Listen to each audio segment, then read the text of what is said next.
आप सभी का स्वागत है रेलवे ग्रुप डी की साइंस वाली क्लास में। इसमें हम तमाम प्रकार के न्यूमेरिकल्स देखते हैं ताकि आपकी भविष्य के एग्ज़ाम्स में जो कि आने वाली परीक्षाएं हैं, चाहे आरआरबी एनटीपीसी हो या आरआरबी ग्रुप डी हो, ठीक है, प्रीवियस ईयर हैं, इसको देखने के बाद आपको पता चलता है कि रेलवे किस तरीके से क्वेश्चंस जो है एग्ज़ाम्स में पूछता है और किस तरीके से आपको तैयारी और बेहतर करने की ज़रूरत है। इन सभी सवालों के जवाब आपको वीडियो में मिलते रहेंगे और इसको देखने के बाद आपकी साइंस की तैयारी बिल्कुल टॉप लेवल पे पहुंचने वाली है। तो वीडियो पसंद आए तो इसे लाइक शेयर सब्सक्राइब ज़रूर करें। और चलिए पहले क्वेश्चन की तरफ हम लोग चलने का प्रयास करते हैं। तो पहला क्वेश्चन क्या कहता है और किस तरीके से क्वेश्चन है। पहला क्वेश्चन है CaCl2 क्या है। CaCl2 का सूत्र इकाई द्रव्यमान है। तो इसका सूत्र इकाई द्रव्यमान क्या है, तो 111। तो Ca क्या होता है, कैल्शियम परमाणु का द्रव्यमान 40 होता है और क्लोरीन का 35.5 मान लिया जाता है। ठीक है, 35.5 मान लिया जाता है। तो इसी तरीके से क्या होता है आगे की चीज़ें। Ca एक बार है, ध्यान रखना, Ca एक बार है, पॉइंट को नोट करना, और Cl जो कि क्लोराइड है 2 बार है। तो Ca एक बार है, कैल्शियम एक बार और क्लोराइड 2 बार दे रखा है। तो यहाँ पे एक बार और इसकी क्लोराइड की 2 से गुणा करेंगे। तो यहाँ पे चीज़ें किस तरीके से बन के आती हैं, जैसे ही आप गुणा करोगे 35 की गुणा 2 से करा तो 70 आ गया, और 70 में 40 जोड़ा तो कितना हो गया, 110 पॉइंट समथिंग आ गया ना। तो 11 मान लिया जाता है। ठीक है, NaCl का इकाई द्रव्यमान अणुसूत्र ज्ञात कीजिए। तो इसका किस तरीके से आप लोग निकालेंगे, इसका जो Na और Cl होता है ना, Na मतलब सोडियम, Na का मतलब क्या होता है, Na मतलब सोडियम, सोडियम होता है 23 नंबर पे, और Cl होता है 35.5। तो 35.5 जोड़ने पे क्या आएगा, पॉइंट का 0.5, 3 और 5 जोड़ोगे तो 8 और 3 2 5, तो कितना निकल गया, 58.5। तो यहाँ से NaCl का मान 58.5 निकल के आ जाता है। ठीक है, यह एक अकार्बनिक यौगिक है जिसे साधारण नमक कहते हैं। समुद्र के जल का खारापन मुख्यतः उसमें उपस्थित सोडियम क्लोराइड के कारण होता है। यही NaCl होता है जिसके कारण समुद्र का पानी खारा होता है, नमकीन होता है। और सबसे खारे पानी की बात की जाए, दुनिया में सबसे खारा पानी जो होता है वो कहाँ का है, मृत सागर का। कौन सा, दुनिया में सबसे खारे पानी की जो बात की जाए वो मृत सागर के पानी जो है ना, उसका सबसे खारा पानी है। क्योंकि जब आप मृत सागर में डूबते हो, इसी NaCl के कारण लोग डूबते नहीं हैं। यहाँ तक कि यहाँ पे मछलियाँ भी नहीं डूबती हैं। आपको कोई फेंक दे तो आप भी इसमें तैरते रहोगे, कहाँ, मृत सागर में। यही कारण है कि इसमें मछलियाँ जब डूबती नहीं हैं, अंदर सांस नहीं ले पाती हैं, तो वो मर जाती हैं। अगला क्वेश्चन है, एक परमाणु द्रव्यमान की इकाई किसके बराबर होती है। शिफ्ट 3 में 2018 में पूछा था रेलवे ग्रुप डी ने। तो एक परमाणु द्रव्यमान की इकाई किसके बराबर होती है। तो 4 ऑप्शन दे रखे हैं, आपको सही जवाब बताना है। ठीक है, तो कौन सा ऑप्शन सही है, 1.6 गुणे 10 की घात -27 kg। ए ऑप्शन इसका सही जवाब होने वाला है। ठीक है, तो किस तरीके से हम लोग देखते हैं, परमाणु किसी पदार्थ अथवा तत्व का सबसे छोटा घटक होता है जिसमें उस तत्व के सभी रासायनिक गुण विद्यमान होते हैं। परमाणु द्रव्यमान की इकाई 1.6 गुणे 10 की घात -27 kg होती है। ठीक है, चलिए देखते हैं अगला क्वेश्चन क्या कहता है। तो भाई आ जाते हैं अगले क्वेश्चन के ऊपर। सबसे बेहतरीन क्वेश्चन रेलवे NTPC का है। NTPC ने 2016 के अंतर्गत पूछा था शिफ्ट 1 में। विद्युत, क्या क्वेश्चन कहता है, विद्युत तटस्थ और कमज़ोर सूक्ष्माणु पर परस्पर प्रभाव है। तो किस चीज़ का परस्पर प्रभाव होता है? A option, neutron. ठीक है, तो न्यूट्रिनो विद्युतीय तटस्थ और कमज़ोर सूक्ष्माणु पर परस्पर प्रभाव है न्यूट्रॉन का। न्यूट्रॉन एक नया कण है जिसका सर्वप्रथम आविष्कार कब हुआ था? तो इसका आविष्कार 1930 ईस्वी में हुआ था, पाउली ने किया था।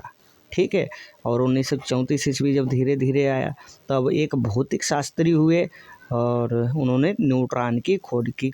इनका नाम क्या था? चैडविक। अगला क्वेश्चन देखते हैं क्या कहता है। आपकी स्क्रीन के ऊपर आ चुका है, इसको सही से पढ़े और जवाब देने का प्रयास करिए। रदरफोर्ड के अल्फा कण प्रकीर्णन के फलस्वरूप की खोज हुई। किसकी खोज हुई थी? तो क्या बताना है? परमाणु नाभिक की खोज हुई थी। जब भी रदरफोर्ड की बात आती है तो अल्फा कण, तो इन्होंने परमाणु नाभिक की खोज करी थी। एक क्वेश्चन जेई इलेक्ट्रीशियन में आया हुआ था। रदरफोर्ड के अल्फा कण प्रकीर्णन के फलस्वरूप परमाणु नाभिक की खोज हुई थी। तो चलिए भैया अगला क्वेश्चन देखते हैं। इलेक्ट्रॉन के समतुल्य प्रतिद्रव्यमान कणों को क्या कहा जाता है? किस नाम से जाना जाता है? 4 विकल्प आपकी स्क्रीन के ऊपर दे रखे हैं। एनटीपीसी का सवाल है 17 का, तो आंसर दीजिए। पॉजिट्रॉन इसका सही जवाब है। ठीक है, तो देखते हैं भाई किस तरीके से आता है। Option number D is the right answer. Electron के समतुल्य प्रतिद्रव्य कणों को पॉजिट्रॉन कहा जाता है। पॉजिट्रॉन इलेक्ट्रॉन परमाणु में पाया जाने वाला एक मौलिक कण है। इसकी खोज की बात करें तो 1932 ईस्वी में कार्ल डे एंडरसन ने की थी। यह एक धनावेशित मूल कण है जिसका द्रव्यमान और आवेश इलेक्ट्रॉन के बराबर होता है। और आपको पता होना चाहिए एक इलेक्ट्रॉन का मान कितना होता है। यदि हम एक इलेक्ट्रॉन के मान की बात करें तो एक इलेक्ट्रॉन का मान 1.6 गुणे 10 की घात -19 होता है। ठीक है, तो इस तरीके से चीज़ें होती हैं। अगला क्वेश्चन देख लेते हैं क्या कहता है। एक इलेक्ट्रॉन क्या है? एक इलेक्ट्रॉन है क्या? सीधे सही जवाब पे आते हैं। नेट आवेश के साथ एक उप परमाणविक कण जो ऋणावेश है, इसे अभी अभी हमने बताया ना क्या होता है, कहाँ चला गया, ये देखिए ई बनाया एक इलेक्ट्रॉन, ई के ऊपर जो चार्ज लगाया वो माइनस का चार्ज लगाया और इसकी वैल्यू रखती है। ठीक है, तो इस तरीके से चीज़ें आती हैं। चलिए देखते हैं। एक इलेक्ट्रॉन नेट आवेश के साथ एक उप परमाणविक है, एक उप परमाणविक कण है जो इलेक्ट्रॉन ऋणात्मक होता है। इलेक्ट्रॉन की खोज जे थॉमसन ने की थी। इसका द्रव्यमान इतना होता है। तो चलिए भैया देखते हैं अगला क्वेश्चन आपकी स्क्रीन के ऊपर। एनटीपीसी शिफ्ट 2 का क्वेश्चन है और किस तरीके से क्वेश्चन आता है। जे चैडविक ने किस उप परमाणु की खोज की थी? किसकी? तो न्यूट्रॉन की खोज की थी। तो इन्होंने सबसे पहले आपको पता होना चाहिए कोई भी कण, दुनिया का सबसे छोटा से छोटा कण होता है ना, उन्होंने बताया कोई ऐसा दुनिया का छोटा से छोटा कण होगा। ठीक है, एक ऐसा कण होगा जिसको हम लोग छोटा करेंगे और छोटा करेंगे और छोटा करेंगे और छोटा छोटा छोटा करते चले जाएंगे। जब एक ऐसी कंडीशन आएगी जो वो कण विभाजित नहीं होगा, वो कण कैसा होगा? जब विभाजित नहीं होगा तो वो कण अविभाज्य होगा। जो अविभाज्य कण होगा इसके अंतर्गत सर क्या पाया जाएगा? तो इसके अंतर्गत दोस्तों सबसे पहले प्रोटॉन, क्या? प्रोटॉन, फिर से प्रोटॉन और न्यूट्रॉन, क्या पाया जाएगा? प्रोटॉन और न्यूट्रॉन। ठीक है, इतनी बात तो समझ में आ गई, प्रोटॉन और न्यूट्रॉन पाया जाएगा। अब इलेक्ट्रॉनों का क्या होगा जिसकी खोज जे थॉमसन ने की थी? तो इलेक्ट्रॉन इसके चारों तरफ चक्कर लगाते रहेंगे। इलेक्ट्रॉनों का काम क्या होगा? इसके चारों तरफ चक्कर लगाना। ठीक है, तो इलेक्ट्रॉन अब क्या करेंगे? इसके चारों तरफ चक्कर काटते रहेंगे। किसी भी कण के अंतर्गत बहुत छोटा छोटा कण पाया जाता है जो विभाजित नहीं हो सकता। तो चलिए भाई देखते हैं अगले क्वेश्चन की तरफ। सबसे पहले इसकी थ्योरी देख लेते हैं। न्यूट्रॉन की खोज सन 1932 में चैडविक ने की थी। यह एक आवेश रहित कण है जो परमाणु के नाभिक में रहता है। इसका द्रव्यमान प्रोटॉन के द्रव्यमान के लगभग बराबर होता है। यह एक अस्थायी मूल कण है। आवेश रहित कण होने के कारण इसका उपयोग नाभिकीय विखंडन में किया जाता है। कहाँ किया जाता है? नाभिकीय विखंडन में किया जाता है। अगला क्वेश्चन है, किस ब्रिटिश भौतिक विज्ञानी को इलेक्ट्रॉन की खोज से संबंधित उसके कार्य के लिए 1906 में भौतिक के नोबेल पुरस्कार से सम्मानित किया गया था? तो वो कौन है? सबसे पहले ये कौन है ये मैटर नहीं करता। उस समय कब की बात है? 2021 में एनटीपीसी की बात है, पूछ लिया। और इसके साथ ही साथ और भी किस तरीके से क्वेश्चन आ सकते हैं उसके ऊपर भी हमें फोकस करना है। तो किस तरीके से करेंगे हम लोग देखते हैं। यहाँ पे जे थॉमसन को इलेक्ट्रॉन के लिए 1906 में नोबेल पुरस्कार मिला था और अर्नेस्ट रदरफोर्ड को भौतिकी का जनक कहा जाता है। सोने की पन्नी के द्वारा परमाणु के नाभिक की खोज की थी और उसके लिए उन्हें 1908 ईस्वी में नोबेल पुरस्कार मिला था।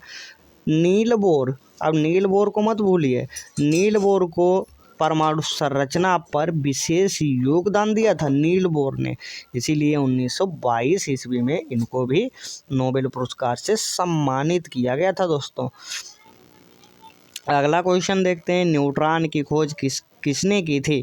तो न्यूट्रॉन की खोज देख लेते हैं। हमने आपको सिखा रखा है किसी भी परमाणु या तत्व के अंदर कितनी कितनी चीज़ें पाई जाती हैं। तो कौन कौन सी चीज़ें पाई जाती है? एक तो प्रोटॉन, एक तो पाया जाता प्रोटॉन, दूसरा पाया जाता है न्यूट्रॉन। एक प्रोटॉन हो गया, न्यूट्रॉन हो गया, इलेक्ट्रॉन बाहर कक्षा में चक्कर काटते रहते हैं, चक्कर लगाते रहते हैं। तो अब इलेक्ट्रॉन की खोज किसने की थी? तो जे थॉमसन ने इलेक्ट्रॉन की खोज की थी। इलेक्ट्रॉन का मान एक आवेश का मान 1.6 × 10⁻⁻19 कूलाम होता है। केजी में बात करें तो 9.1 × 10⁻31 केजी मतलब किलोग्राम। ठीक। तो अगला क्वेश्चन देखते हैं, निम्नलिखित में से किन कणों से सकारात्मक आवेश होता है? तो सकारात्मक कहाँ पे होता है? प्रोटॉन में। प्रोटॉन में क्या होता है? पॉजिटिव होता है। प्रोटॉन किस तरीके से होता है? पॉजिटिव, सकारात्मक। और प्रोटॉन और न्यूट्रॉन और इलेक्ट्रॉन ये कैसे होते हैं? इसमें निगेटिव चार्ज होता है। ठीक है। तो किस तरीके से आता है? प्रोटॉन एक धनात्मक विद्युत आवेश युक्त मूल कण है और जो परमाणु के नाभिक में न्यूट्रॉन के साथ पाया जाता है। चलिए देखते हैं अगले क्वेश्चन की तरफ। अगला प्रश्न किस प्रकार से आता है? अगला प्रश्न आपकी स्क्रीन के ऊपर, एक इलेक्ट्रॉन में ऋण आवेश कितना होता है? तो 1.6 × 10⁻⁻19 कूलाम। ये क्वेश्चन आप देख रहे हैं रेलवे ने, चाहे जेई हो, ग्रुप डी हो, कितना फेवरेट क्वेश्चन है, कई बार घुमा घुमा के पूछा है। केजी में बात की जाए तो बच्चे क्या बताओगे अब भैया? तो केजी में बात की जाए तो इसका केजी में मान 9.1 × 10⁻31 केजी होता है और कूलाम में बात की जाए तो इतने कूलाम। न्यूट्रॉन को छोड़कर सभी परमाणुओं में मौजूद होता है। कौन सी चीज़ मौजूद होती है जो बच्चों को सता रही है? तो हाइड्रोजन। ठीक है। हाइड्रोजन परमाणु के नाभिक में एक प्रोटॉन के साथ ही एक इलेक्ट्रॉन पाया जाता है। इसके नाभिक में कोई न्यूट्रॉन नहीं होता है। न्यूट्रॉन के अलावा सभी परमाणुओं के नाभिक में मौजूद होता है। तो कौन सी चीज़ होती है? हाइड्रोजन मौजूद होता है। कौन सा परमाणु का उप परमाणु कण नहीं है? तो कौन सा नहीं है? तो इसमें से भैया हमें न्यूट्रॉन है, इलेक्ट्रॉन है, प्रोटॉन है, लेकिन जीनॉन नहीं है। अभी सीखा है आपने। ठीक है। तो चलिए देखते हैं आगे की चीज़ें। तो किस तरीके से आते हैं? न्यूट्रॉन, प्रोटॉन, इलेक्ट्रॉन परमाणु के उप परमाणु कण हैं, जबकि जीनॉन किसी परमाणु का उप परमाणु कण नहीं, बल्कि यह आर्गन सारणी के 18वें वर्ग में उपस्थित अक्रिय गैसों में से एक है। ठीक है भैया। तो चलिए देखते हैं, प्रोटॉन में धनावेश आवेश होता है, धनात्मक आवेश कौन सा होता है? तो 1.6 × 10⁻19 कूलाम। प्रोटॉन परमाणु के नाभिक में पाए जाने वाला अस्थायी कण है जिस पर 1.6 × 10⁻19 कूलाम का धनात्मक आवेश है। इसका द्रव्यमान 1.67 × 10⁻27 kg होता है। इसकी खोज सन 1886 ईस्वी में गोल्डस्टीन ने की थी, परंतु इस कण का मान प्रोटॉन रदरफोर्ड ने कब की थी? 1919 ईस्वी में। और यही 1919 हमें क्या याद दिलाता है? हमें 1919 जिस समय हम पढ़ते हैं तो हमें जलियांवाला बाग की घटना याद आती है, दिल दहल जाता है जब 1919 की बात आती है। समय था 13 अप्रैल 1919 का। पंजाब का अमृतसर में मार्शल लॉ अंग्रेजों के द्वारा लागू किया जा चुका था। और मार्शल लॉ में क्या था? 4 व्यक्ति इकट्ठा नहीं हो सकते हैं। वही बैसाखी का मेला देखने गए निहत्था लोग, भीड़, बुजुर्ग, बच्चे, जिन पर जनरल ओ डायर ने अंधाधुंध गोलियां चलवा दी। काफ़ी लोग जिसमें मारे जाते हैं। ठीक है, इस समय इन्होंने खोज की थी भारत। ठीक है, तो प्रोटॉन की खोज आप शायद अब ना भूलें। तो आगे देखते हैं, अगला प्रश्न कहता है रदरफोर्ड परमाणु मॉडल का वर्णन नहीं करता है। किस चीज़ का नहीं करता है? तो परमाणु के स्थायित्व का। ठीक है, रदरफोर्ड परमाणु मॉडल परमाणु का स्थायित्व का वर्णन नहीं करता है। रदरफोर्ड परमाणु मॉडल में अल्फा कण किस पर आपेक्षित किए जाते हैं? तो फ्लड पर। ठीक है, 1911 ईस्वी की बात है जिस समय भारत में सबसे पहले वायुयान की सेवा शुरू करी गई थी। ठीक है, तो जिस समय भारत में वायुसेना की शुरुआत करी जा रही थी ना, उस समय रदरफोर्ड साहब अपनी खोज के ऊपर जुटे हुए थे। ठीक है, तो क्या होता है? रदरफोर्ड ने अल्फा कण प्रकीर्णन का प्रयोग किया जो किसी परमाणु में केंद्रक नाभिक की खोज के लिए उत्तरदायी था। इस प्रयोग में उन्होंने सोने यानी स्वर्ण धातु की पतली पन्नी पर अल्फा कणों को प्रक्षेपित किया। इस पर उन्होंने पाया कि कुछ अल्फा कण स्वर्ण धातु की पन्नी के पार चले जाते हैं और कुछ कण परमाणु के नाभिक से टकराकर वापस उसी दिशा में चले जाते हैं। इसी से परमाणु में नाभिक का पता चला। तो अगला क्वेश्चन है, रदरफोर्ड ने अल्फा कणों के प्रयोग के परिणामस्वरूप किसकी खोज की थी? तो किसकी खोज की थी भैया? परमाणु में नाभिक के। रदरफोर्ड प्रयोग में अल्फा कणों को एक पतली पन्नी डाला गया था। तो किसमें? सोने की पन्नी। ठीक है, तो चलिए देखते हैं अगला प्रश्न आपकी स्क्रीन के ऊपर आ चुका है। क्या कहता है? निम्नलिखित में से किस धातु किस धातु का इलेक्ट्रॉन विन्यास 284 है? तो किसका है 284? सिलिकॉन का। ठीक है, और ठीक है, किसी परमाणु के कक्षकों में इलेक्ट्रॉनों की व्यवस्था को उसका इलेक्ट्रॉनिक विन्यास कहते हैं। और इन्होंने क्या बताया था किस तरीके से इसका इलेक्ट्रॉनिक विन्यास जो है ना निकाला जाता है? तो किस तरीके से? सबसे पहली कक्षा में। तो कक्षाएं किस तरीके से देखते हैं? तो कक्षाएं सबसे पहली कक्षा होती है। ठीक है, उसके बाद में दोस्तों दूसरी कक्षा, अरे ये क्या हुआ, किस तरीके से आता है? दूसरी कक्षा हो गई, दूसरी कक्षा, पहली कक्षा, तीसरी कक्षा। तो सबसे पहली जो कक्षा होती है, जो पहली कक्षा होती है, इसमें 2 इलेक्ट्रॉन भरे जाते हैं। और इसमें कितने भरे जाते हैं? 8।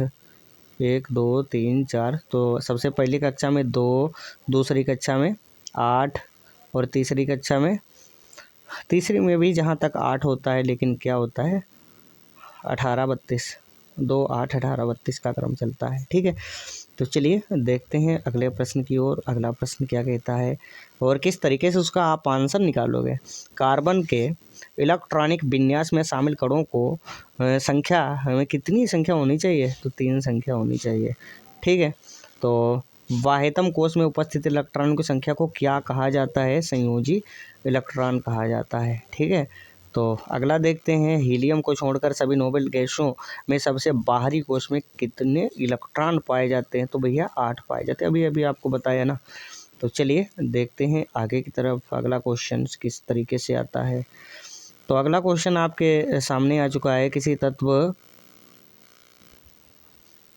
तो अगला क्वेश्चन आपके सामने आ चुका है। किसी तत्व का इलेक्ट्रॉनिक विन्यास 285 है, उसका उस तत्व का नाम बताना है। तो फास्फोरस है। और फास्फोरस दोस्तों वही होता है, और किस तरीके से आता है, हमें फास्फोरस देखने को कहाँ मिलेगा? तो सबसे पहले आपको पता होना चाहिए लाल फास्फोरस, याद रखना। लाल फास्फोरस होता है जो हम घरों में माचिस वगैरह यूज करते हैं ना, माचिस की तीली जलाते हैं, तो उसकी जो नोक पे पदार्थ लगा होता है उसको लाल फास्फोरस कहते हैं। ठीक है, तो फास्फोरस को इस तरीके से लिखा जाता है। सल्फर का सूत्र इस तरीके से होता है, क्लोरीन का इस तरीके से, और मैग्नीज का आप कॉपी पे लिख के याद कर सकते हैं। कभी हमें समय मिला और इच्छा हुई तो हम क्या करेंगे, इसका इलेक्ट्रॉनिक विन्यास जो है ना किस तरीके से निकाला जाता है, सभी बातों के ऊपर विस्तार से चर्चा करेंगे। और चर्चा का विषय रहेगा, ये जेई का क्वेश्चन है, आरआरबी का। इलेक्ट्रॉनों की वह अधिकतम संख्या जो वाह्य कक्षक में रह सकते हैं तो कितनी होती है? 8 होती है। तो हमने अभी अभी बच्चों को बताया ना भैया, वही होता है 2, 8, 8, जब तक आगे की संख्या ना मिले तो 8 ही रहता है। इसकी पूरी कहानी क्या होती है विस्तृत में कभी फ्री टाइम में बताएंगे। उन 3 तत्वों को नामित करें जिसके बराबर जिसके सबसे बाहरी सेल में केवल 1 इलेक्ट्रॉन होता है। तो किस तरीके से नामित करेंगे? ग्रुप डी का क्वेश्चन है, लिथियम, सोडियम और मैग्नीशियम। ठीक है, तो इसका स्क्रीनशॉट इसके ले सकते हैं आप। तो भैया ये क्वेश्चन है, आप स्क्रीनशॉट ले सकते हैं क्या कहता है और किस तरीके से क्वेश्चंस आते हैं। ठीक है, तो आई होप आपको आज की वीडियो पसंद आई होगी। वीडियो अच्छी लगे तो इसे लाइक शेयर सब्सक्राइब करके जाइए, और अपने दोस्तों को भी बताइए कि railway, group D, NTPC, RPF सभी तरीके की क्लासों में जो साइंस आती है वो आपको सबसे बेहतर तरीके से इसी चैनल पे मिलेगी। Thank you.